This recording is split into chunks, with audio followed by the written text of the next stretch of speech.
L'harmonie de Gabriel Fauré, L'horizon chimérique, Je me suis embarqué, par Philippe Ganchula.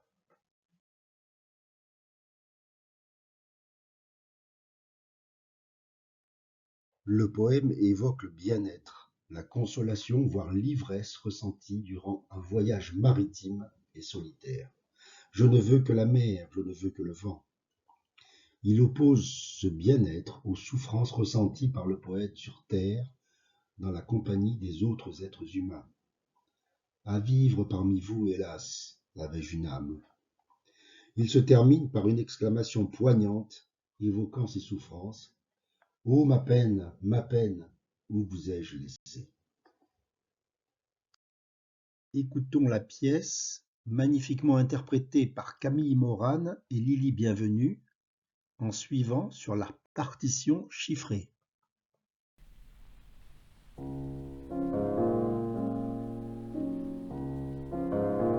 me suis embarqué sur un vaisseau qui danse et roule bord sur bord, et tangue et se balance.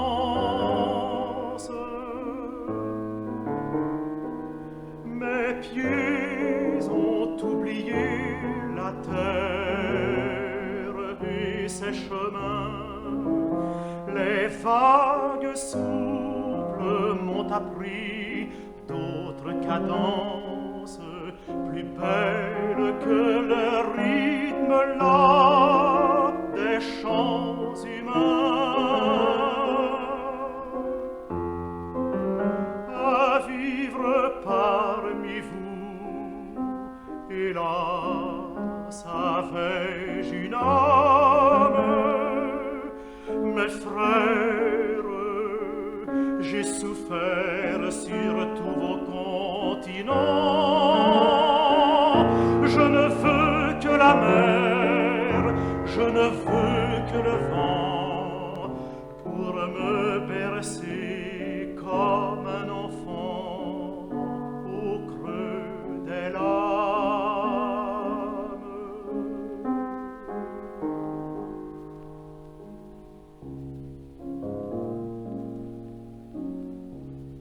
Hors du port qui n'est plus qu'une image effacée, les larmes du départ ne brûlent plus mes yeux.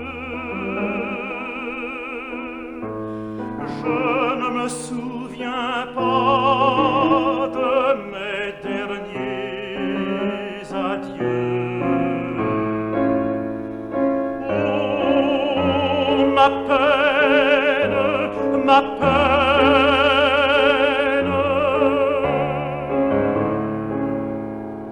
où vous ai-je laissé?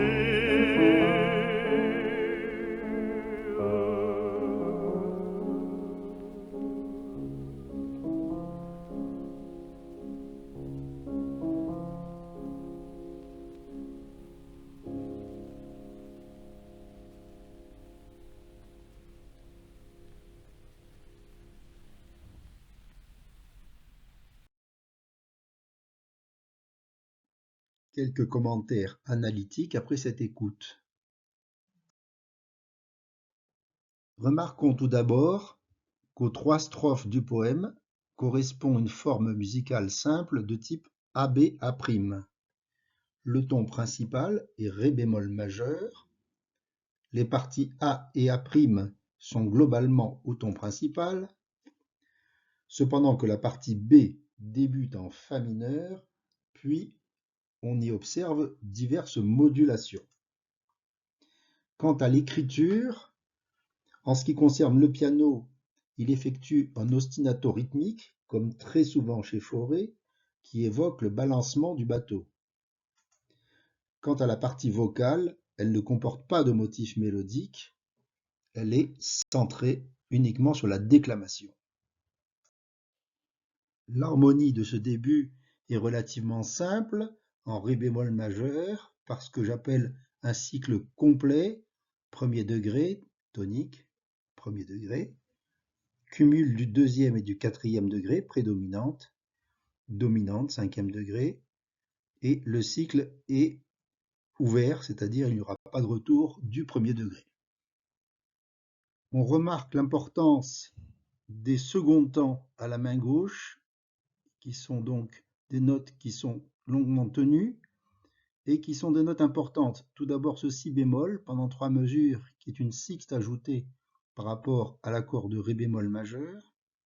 Ensuite, la septième dans le cadre d'un accord de premier degré élargi en septième de dominante. Et ensuite ici sur le deuxième degré, ce do bémol dissonant qui est une sorte d'échappée. À la sixième mesure, Fauré va moduler vers le troisième degré abaissé, qu'il notera non pas fa bémol majeur, mais mi majeur. Alors la modulation se fait par un accord pivot vraiment très intéressant, cinquième degré de ré bémol majeur sous forme de septième de dominante, mais aussi on peut considérer a posteriori qu'on l'entend comme un cinquième degré sans fondamental en mi majeur, transformé, c'est-à-dire si, qui n'est pas présent, ré dièse, fa dièse, do bécard, donc accord de neuvième, et au lieu du la bécard, le sol dièse, en fait, qui est une anticipation de l'accord de tonique qui va venir. Donc on voit ici l'audace de cet accord pivot. Sur cette page, on remarque donc l'incursion en mi majeur qui va durer 1, 2, 3, 4 mesures avec le premier degré, puis en fait un cinquième degré ici que l'on prend au départ pour un quatrième degré avec son la à la basse en particulier. Et ensuite l'harmonie se complique puisqu'ici nous avons un accord de septième de dominante de triton, en fait sol, la, do dièse, mi, mais que l'on peut interpréter comme un premier degré de mi mineur avec deux appoggiatures, ou que l'on peut interpréter aussi comme un quatrième degré de ce mi mineur. Ceci va vers un cinquième degré, qui est en fait si ré fa, accord de quinte diminué, plus sol renversé, donc un cinquième degré modal, avec la sensible supérieure de la tonique, qui est le fa bécard, que j'appelle sensible numéro 2. Puis nous retournons au premier degré de mi, qui est quand même assez transformé ici, assez complexe, qui sert d'accord pivot, c'est-à-dire de troisième degré abaissé, pour ramener par 3, 5, 1 le ré bémol initial. Nous avons ici donc un cycle fonctionnel, qui est un cycle parfait, 5, 1, enrichi d'une médiante. Je renvoie le spectateur à ma vidéo consacrée à la fonction médiante chez Fauré. Là, ça en est bien un exemple. Petite remarque additionnelle concernant ce mi majeur. En fait, c'est une harmonie assez complexe, mais qui n'est constituée que de ce que j'appelle des cycles parfaits, alternant premier degré, cinquième degré, retour d'un premier degré, donc modifié, cinquième degré modifié aussi par modalité et sixte ajoutée, et retour encore du premier degré.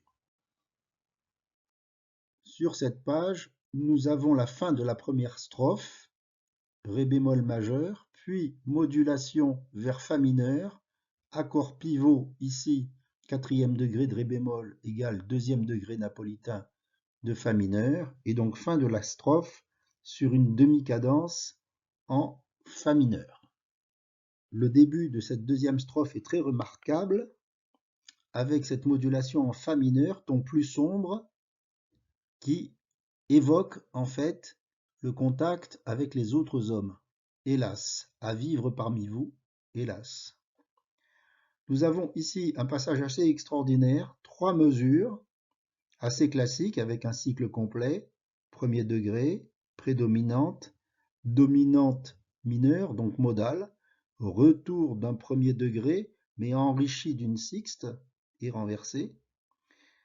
Et donc, ici, nous allons avoir une modulation à l'unisson chromatique supérieur, c'est-à-dire de fa mineur à fa dièse mineur, modulation très lointaine. Comment Fauré procède-t-il?